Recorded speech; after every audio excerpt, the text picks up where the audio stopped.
उपस्थित भव्यात्मा,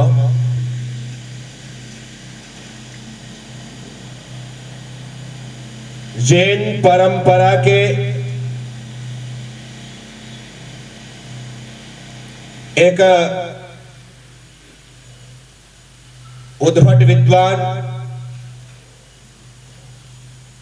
पंडित ध्यानंद राय जी, उन्होंने बहुत से भक्ति गीत लिखे हैं। उसके ही तहत दो पंक्तियां जो मैं यहां पढ़ रहा हूं।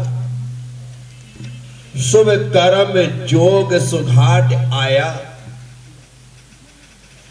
पार हो दिन जात है, ध्यानत धर्म की नाव बैठो, शिवपुरी कुशलात।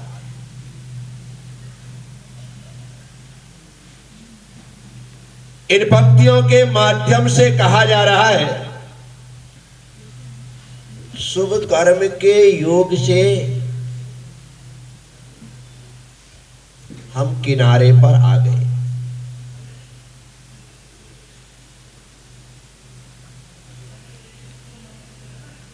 बस देरी किए बिना धर्म की नाव में बैठना है। नाव किनारे पर, आप किनारे पर, उस पार जाने की इच्छा हो, नाविक नाव को खेने वाला हो, और फिर भी यदि बैठने में देरी करे तो समझिए अभी हमारा संसार निकट नहीं आया, संसार का अंत नहीं आया। वे ही लोग धर्म की नाव में बैठते हैं जो लोग संसार सागर से पार उतरने की भावना रखते हैं। ये मंदिर, ये सत्संग, ये पूजा, ये पाठ, ये विधि, ये विधान कौन करता है? जिसके मन में धर्म का वास है, उसी की इच्छा इन सब क्रियाओं को करने की होती। जिस उत्कर्ष विहार में, साकेत में, गुलमोहर में, शीतल नगर में जो मैं बैठा, यहां पर धन की किसी के पास कमी नहीं है, और धन की कमी नहीं है तो आप ये महसूस कर चुके होंगे कि जो सुख है, जो शांति है, वो धन से नहीं खरीदी जा सकती। सुख और शांति का जो अनुभव है वो सिर्फ धर्म के द्वारा ही प्राप्त होता है। तीर्थंकर महापुरुष चक्रवर्ती नारायण, प्रतिनारायण, बलभद्र आदि ये संसार के समस्त वैभव से संपन्न होते हैं। इनके पास बाहर के किसी प्रकार के वैभव की कमी नहीं होती, फिर भी उनके भीतर एक रिक्तता होती, एक खालीपन, और उस खालीपन को पूर्ण करने के लिए तीर्थंकर भगवान समस्त वैभव का त्याग करके वैराग्य के पद पर बढ़ते हैं, कठिनतम साधना करते हैं, और आत्मिक शांति को उपलब्ध होने के पश्चात वे परिपूर्ण हो जाते हैं। साथियों, बार बार यदि यह बात कही जाती है कि धारण करने जैसा धर्म ही है, तो उसके पीछे रीजन तो है, उसके पीछे कारण तो है, उसके पीछे वजह तो है कि आखिर धर्म कहता है, भगवान कहते हैं, गुरुजन कहते हैं, हमारे बड़े बुजुर्ग कहते हैं कि बेटा थोड़ा तो धर्म किया करो, थोड़ा तो धर्म किया करो, कुछ नहीं हो सकता है, मंदिर तो जाया करो। इतना नहीं होता, कम से कम भगवान का 9 बार नाम तो लिया करो। समझ में नहीं आता है। सब लोग हमको इस प्रकार की प्रेरणा देते, कुछ मत करो, कम से कम मंदिर तो।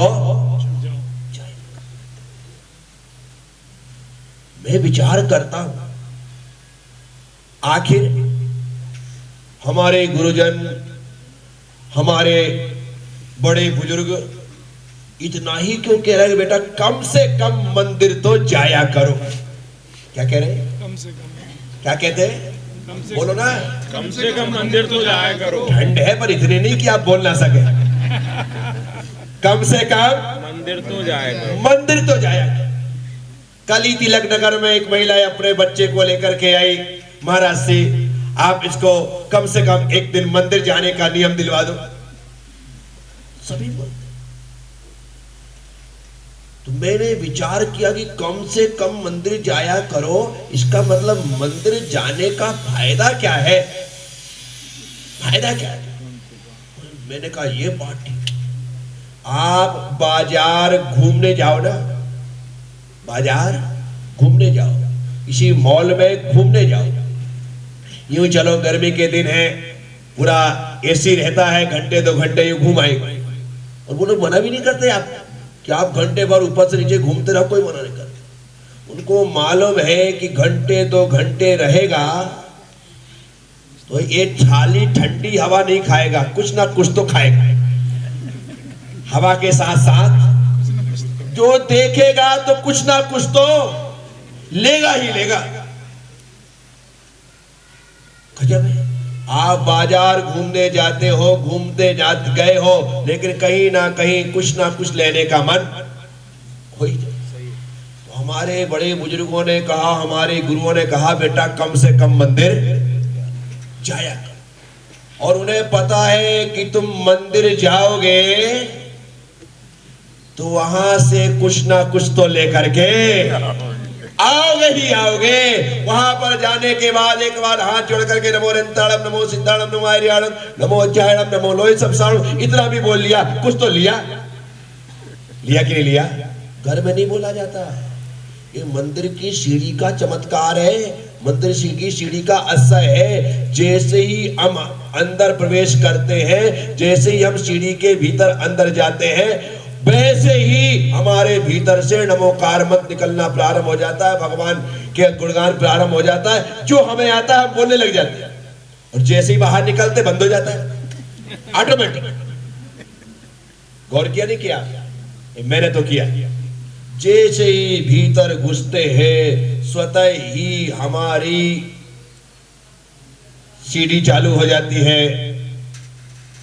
जो जो पाठ हमें याद है वो सब बोलने लग जाते। तो इसीलिए हमसे कहा जाता है कम से कम मंदिर तो जाओ, कम से कम मंदिर तो। आज मंदिर जाओगे, वहां पर देखोगे, खड़े होगे, आप कुछ नहीं करोगे, एक आध दिन इच्छा होगी चलो एक माला फेर लेते हैं, माला ले लोगे। किसी दिन साल भर में इच्छा होगी तो सही, एक दिन इच्छा होगी। कभी इच्छा होगी चलो आज धोती दुपट्टा पहन के अभिषेक ही कर लेते, आज देख लेते। यानी कि जो कहा जा रहा है कम से कम मंदिर जाया करो। बस एक इकलौता ऐसा स्थान है, यहां आने के बाद व्यक्ति धर्म लेकर के बाहर निकलता है, क्योंकि धर्म की जीती जागती दुकान है। यहां पर आने के बाद कुछ ना कुछ तो लिया ही जाता है। इसलिए जैनों के 3 लक्षणों में पहला लक्षण देव दर्शन है। क्या है पहला लक्षण? क्या है? देव दर्शन। बस शुरुआत यहीं से होगी। बच्चा स्कूल जाता है ना, जाता है नर्सरी में, प्ले, आजकल तो प्ले स्कूल में डाल दिया, स्कूल प्ले स्कूल में डाल दिया, नर्सरी में डाल दिया। अब क्यों भाई, सीधे फर्स्ट में डालो ना। प्ले से चालू कर देते हैं, नर्सरी से चालू कर देते हैं, यूकेजी एलकेजी क्या क्या होता है वो 4 साल ऐसे घुमाते रहते हैं। क्यों कर रहे हैं? ताकि बच्चे को स्कूल जाने की आदत। हम लोगों के टाइम में ये नहीं था। प्ले स्कूल सीधे पहली कान ऐसे पकड़ो, नाम लिख जाता था। और कोई नाम के लिखने का कोई किसी प्रकार से इंटरव्यू नहीं होते थे। स्कूल जाते थे, सर कहते थे चलो ऐसा कान पकड़ लो, कान ऐसे पकड़ में आ जाए, स्कूल की उम्र होगी, नाम लिख जाता था फर्स्ट में। और पहला साल तो बच्चे स्कूल जाते नहीं थे, गए भाग करके आगे ऐसे चलता था। पर वह स्कूल में बैठने की आदत, छोटी सी उम्र से बच्चे को स्कूल भेज रहे हैं तो उसको आदत पड़ जाएगी। फर्स्ट में आते आते वो तो इतना ज्यादा जान लेगा, कुछ ये मंदिर आने से आप ये समझ करके चलिए कि आपने प्ले स्कूल में, नर्सरी में एडमिशन ले लिया है। अब धीरे धीरे करके यहीं से हम क्रम से आगे बढ़ेंगे, शुरुआत यहीं से होगी। आचार्यों ने लिखा, सम्यक दर्शन के बाह्य कारणों में जिन बिंब दर्शन, सम्यक दर्शन के बाह्य कारणों में जिन बिंब दर्शन, भगवान जिनेंद्र के दर्शन करने से किसी दिन वह दर्शन सम्यक दर्शन के कारण बन जाते हैं। तो कितना महत्वपूर्ण है, इसलिए भगवान के दर्शन तो करना ही है। 24 घंटे में सुबह सुबह के पहले घंटे में करो तो सबसे अच्छा, दूसरे घंटे में करो तो अच्छा, तीसरे में करो तो भी अच्छा, शाम तक करो तो भी अच्छा। क्या? परंतु सबसे पहले है कि हम सुबह स्नान करने के बाद पहले भगवान जिनेंद्र के दर्शन करें। और वो संभव नहीं है तो जब संभव हो तब करो, लेकिन जागने के बाद से सोने के पहले तक एक बार भगवान जिनेंद्र के दर्शन होने चाहिए, होने चाहिए। बाहुबली मंडल की बात बताई कि हमने एक टीम बनाई, सप्ताह में एक दिन इंदौर शहर के किसी मंदिर में जाकर के भगवान का अभिषेक करना, पूजा करना, ये प्रक्रिया, ये अच्छी शुरुआत है। ऐसी शुरुआतों से, ऐसे लोगों से लोगों को प्रेरणा लेकर के उन्हें भी करना चाहिए, क्योंकि समय इसी बात का है।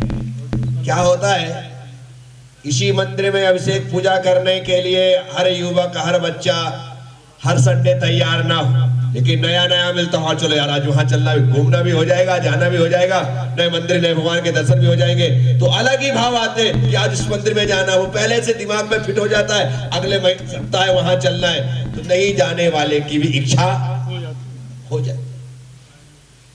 किस तरह से हम लोगों को धर्म से, मंदिर से, भगवान से जोड़ सकते हैं, इसका पुरुषार्थ सबको करना होगा,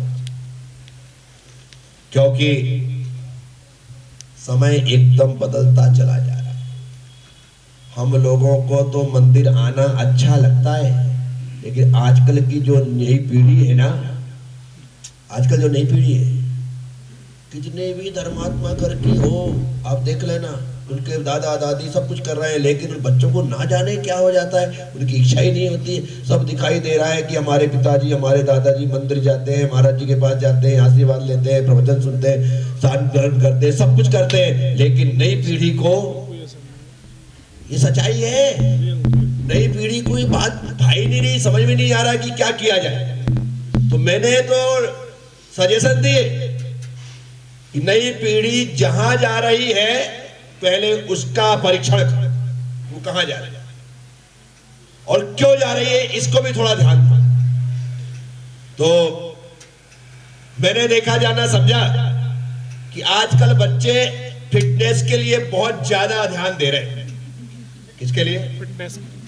जिम जा रहे हैं, 1 घंटे सुबह जिम, 2 घंटे, 1 घंटे शाम को जिम, बराबर तरीके से जिम जा रहे हैं। बच्चे को देखो, बच्चियों को देखो, सबको देखो, सब जा रहे हैं। तो मैंने उज्जैन में सजेशन दिया था कि आज एक काम करते हैं, जो मंदिर है मंदिरों के साथ पाठशाला, आठशाला के एक तरफ करो, मंदिर के बाजू में एक जिम खोल दो। बुरा मत मानिएगा, जिम खोल दो, और जिम खोलने के पश्चात कहो पहले दर्शन करो फिर जिम में आकर एक्सरसाइज करो, कोई पैसे नहीं। वहां जाकर तो 3,000 5,000 लगाते हो, यहाँ एक ट्रेनर रखो बराबर तरीके से वो करे। यहाँ पर आए और बच्चे जिम में आएंगे, पहले दर्शन उसके बाद जिम, बाद में फिर दर्शन और फिर तो आएगा। करना पड़ेगा। बच्चे जिस तरीके से जहां जा सकते हैं उन्हें बस एक बार मंदिर के अंदर प्रवेश करवाओ। आज मंदिर के अंदर प्रवेश करेगा, मैं गारंटी देता हूं कल मंदिर उसके अंदर प्रवेश करेगा। ये तरीका है, उसे करना पड़ेगा। ये हर मंदिर में होना चाहिए। अपने आप बच्चे वहां पर आए, शाम को भक्ति आदि के इस प्रकार कार्यक्रम होते हैं मंदिरों में। आए दिनों ऐसे कार्यक्रम रखो जिनमें बच्चे जाते हैं, नामी ग्रामी लोगों को बुलाओ, उनको यहां पर बिठाओ, उनके नाम से लोग आए। किसी भी तरीके से एक बार हमारा बच्चा मंदिर से जुड़ना चाहिए। जब हम छोटे थे तो कितने लोग दे दे करके हमें स्कूल भेजा गया। लॉलीपॉप मिलेंगे और ये 5 पैसे मिलेंगे और 10 पैसे मिलेंगे, ऐसा मिलेगा वैसा मिलेगा, तो हम उसके चक्कर में जाते हैं। आज भी जहां जहां पाठशालाएं लगती है ना, बच्चे पाठशाला पढ़ने थोड़े जाते हैं। वहां पर हमें पुरस्कार मिलेगा, इनाम मिलेगा, टॉफियां मिलेगा, XYZ जो भी मिलेगा, वो उसके चक्कर में जाते हैं। सुबह हम मंदिर में पूजा करेंगे रविवार के दिन, तो उसके बाद नाश्ता मिलेगा। घर में नहीं मिलता क्या? मिलता है, लेकिन वहां का नाश्ते का स्वाद अलग होता है। हम देख रहे हैं। तो जैसे छोटे बच्चों के लिए हम मंदिर में पाठशाला लगा रहे हैं, पाठशाला के बाद नाश्ता करा रहे हैं, उन्हें गिफ्ट दे रहे हैं, वैसे जो बच्चे पाठशाला की उम्र से बाहर निकल चुके हैं, अब उनके लिए व्यायामशाला, क्या व्यायामशाला जरूरी है, वो आवश्यक है। फिर और उससे बड़े हो जाए तो फिर उनके लिए योगशाला। अब तुम्हें ध्यान करने की प्रक्रिया होनी चाहिए अपने आप देखो जगह जगह सेंटर खुले हैं। आदमी जब पजल्ट हो जाता है, आदमी जब टेंशन में आ जाता है, तनाव में आ जाता है, तब उसे पाठशाला व्यायामशाला नहीं, अब योगशाला की आवश्यकता। किसकी आवश्यकता है? अब उसके लिए एक मैं कहता हूं हर जगह ट्रेनर चाहिए। खाली जाकर के ध्यान केंद्र, ध्यान मंदिर बना देते हैं लोग। अब आदमी को कोई ध्यान करना आता है क्या? ध्यान लगाना आता है क्या? नहीं। वहां पर एक व्यक्ति ध्यान कराने वाला, योग कराने वाला हो कि भाई आप आकर के 10 मिनट 15 मिनट आधे घंटे लोगों को नमोकार मंत्र का ध्यान करा। सब लोग बैठ जाए, नमोकार का उच्चारण हो, ओमकार का उच्चारण हो, अरिहंतों का स्वरूप बतला दे, हो गया। आदमी मतलब बहुत शांति मिली।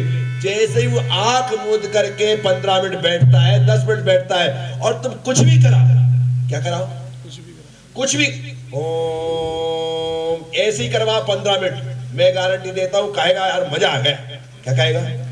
क्योंकि उसने सब कुछ किया, ऐसा किया ही नहीं, इसलिए मजा आ गया। क्यों मजा आया? आज ये सब लोग बैठे हैं और सक्सेस हो रहे हैं, तो क्यों हो रहे हैं? क्योंकि आदमी तनावग्रस्त है, उसे सब कुछ मिल रहा है, ऐसा नहीं मिल रहा है। इस कारण से ये जरूरी है मंदिर में पाठशाला, व्यायामशाला और योगशाला। इसके बाद आदमी अपने आप भगवान की इस शाला में शामिल हो जाएगा, फिर उसे आप भगा नहीं सकते हैं। और तरीके इन्हीं को अपनाना पड़ेगा, तब जाकर के जो पीढ़ी दूर है उसे करीब लाए। अन्यथा हमारे जाने के पश्चात 40 साल बाद के मंदिरों के लिए एक थोड़ा सा आप इमेजिंग करो कि क्या दशा होगा, क्या दशा। थोड़ा आंख मूंद करके कि हमारे जाने के पश्चात हमारे मंदिरों में क्या होगा। आप हो तो रौनक है, आप हो तो रंगत है, आप हो तो व्यवस्था है, आप हो तो साधु संत आ रहे जा रहे हैं, सब कुछ हो रहा है। यदि ये नहीं होगा तो क्या होगा? थोड़ा एक बार इमेजिंग करने पड़ेगा। आप पाएंगे कि मंदिरों में सन्नाटा होगा, कोई नहीं, गिने चुने लोग रह जाएंगे। आप तो अपने नाती पोतों को देखो एक बार और मंदिरों के हिसाब किताब लगा लो कि क्या। साथियों, ये तो हमारे भीतर हमारे माता पिता के संस्कार थे, उस कारण से आज ये रौनक है। अब आप कहोगे हम संस्कार नहीं दे रहे क्या? हाँ, नहीं दे रहे। क्या?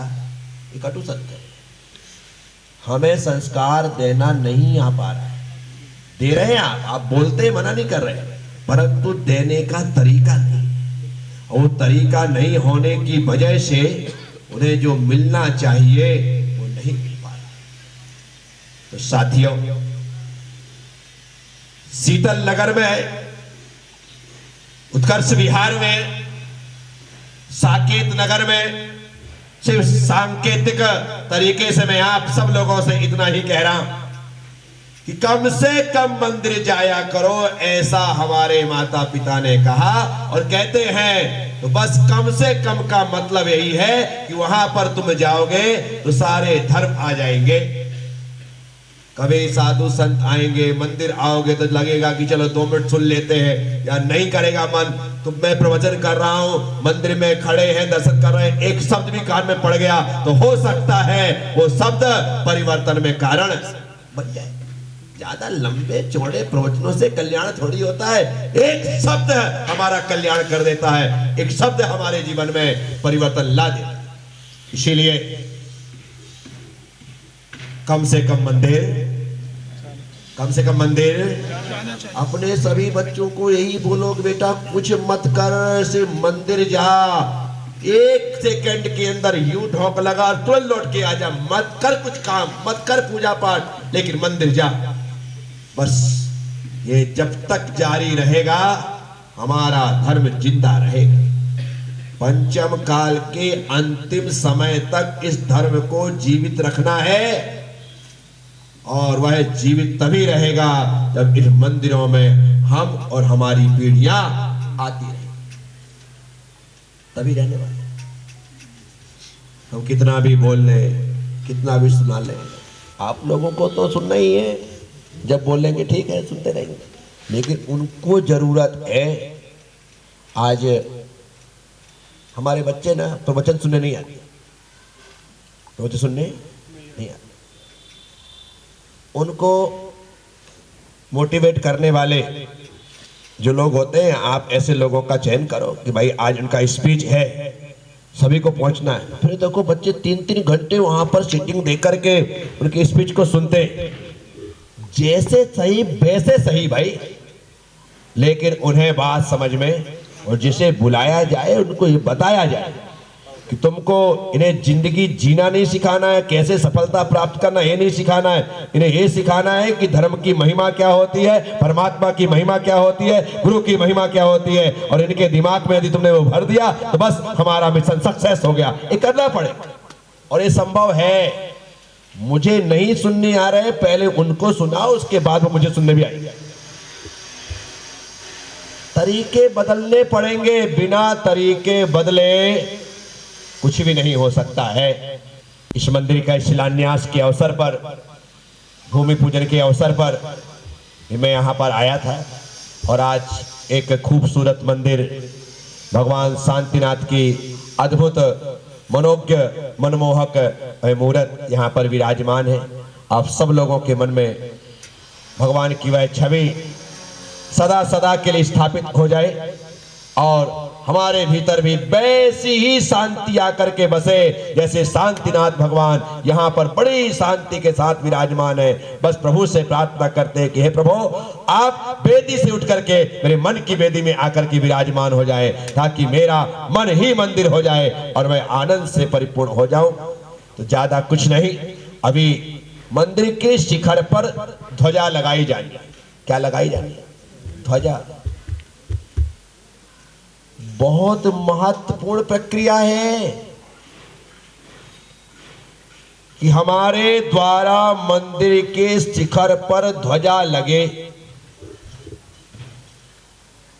जो लोग मंदिर के शिखर पर ध्वजा लगाते हैं, आचार्य कहते हैं उनकी कीर्ति दिग दिगंत में गूंजती है। जब भी अवसर मिले ध्वजा चढ़ाने का, सबसे पहले अपना नाम आगे करना कि भाई ध्वजा का अवसर तो मुझे प्राप्त है। श्वेतांबर समाज में आप ध्वजा की महिमा देखना। ध्वजा चढ़ाने की बात आती है तो लाखों करोड़ों की बोलियां लेकर के वो मंदिर के शिखर पर ध्वजा चढ़ाते हैं। आज मेरा परिवार कौन सा बना?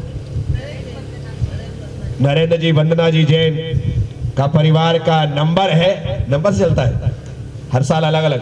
इसी साल बता देंगे, अगले साल आपको चढ़ाना जी ऐसा होगा। बहुत अच्छा। तो इस बार नरेंद्र जी वंदना जी जैन का नंबर है। ध्वजा तो जनवरी में चढ़नी थी, क्या कब चढ़नी थी? जनवरी में चढ़नी थी, पर इसका अपकर्षण हो गया। क्या हो गया? अपकर्षण हो गया। जो काल अगले महीने होना था वह कार्य इस महीने हो रहा कि महाराज श्री आ रहे हैं, उनके भाव हुए। मैंने कोई प्रॉब्लम नहीं है, साल में जो ध्वजा परिवर्तन होती है वह अभी भी की जा सकती है। तो आज इस परिवार के द्वारा यहां पर मंदिर के शिखर पर ध्वजा चढ़ाई जाएगी। निश्चित रूप से साल भर तक आपकी ध्वजा यहां पर फहराते हुए आपके नाम को भी आगे बढ़ाएगी। और ध्वजा को एक प्रकार से एंटीना की तरह कहा है, एंटीना की तरह कि जैसे एंटीना ऊपर लगा रहता था, आजकल तो डिश वगैरह लगने लगी है, वो भी खत्म हो गया। तो एंटीना लगता था तो उसके माध्यम से आपकी टीवी में चलचित्र आते थे। बस इसी प्रकार से जितनी भी नेगेटिविटी है उसको समाप्त करके पॉजिटिव एनर्जी को यदि मंदिर के भीतर कोई प्रवेश करवाता है तो मंदिर की ध्वजा और मंदिर का शिखर उस मंदिर को पावरफुल बनाता है। तो आपके यहाँ पर आज इस ध्वजा का कार्यक्रम है और मैं अपनी उपस्थिति उस कार्यक्रम में प्रदान कर रहा हूँ। तो सभी लोगों को, पूरे शीतल नगर वासियों को, शीतल नगर के मंदिर से जुड़े हुए तमाम लोगों को अपना मंगलमय आशीर्वाद देता हूं और एक ही भावना बांटता हूं, आप अपने बच्चे से जरूर कहेंगे कि कम से कम मंदिर दो, उसे रोज मंदिर भेजो, सुबह दोपहर शाम जब भी जाए उसे मंदिर जरूर भेजो। मंदिर आएगा तो आज नहीं कल वो आपकी तरह इस धर्म सभा की प्रथम पंक्ति में बैठा हुआ नजर आएगा। उसके लिए आपको मंदिर भेजना पड़ेगा। इस धर्म को जिंदा रखने के लिए अपनी पीढ़ियों में धर्म को जिंदा करना है, धर्म को स्थापित करना है। बस आप लोगों से इतनी ही बात। ओम नमः, सबसे क्षमा, सबको क्षमा। जय गुरुदेव, जय महावीर।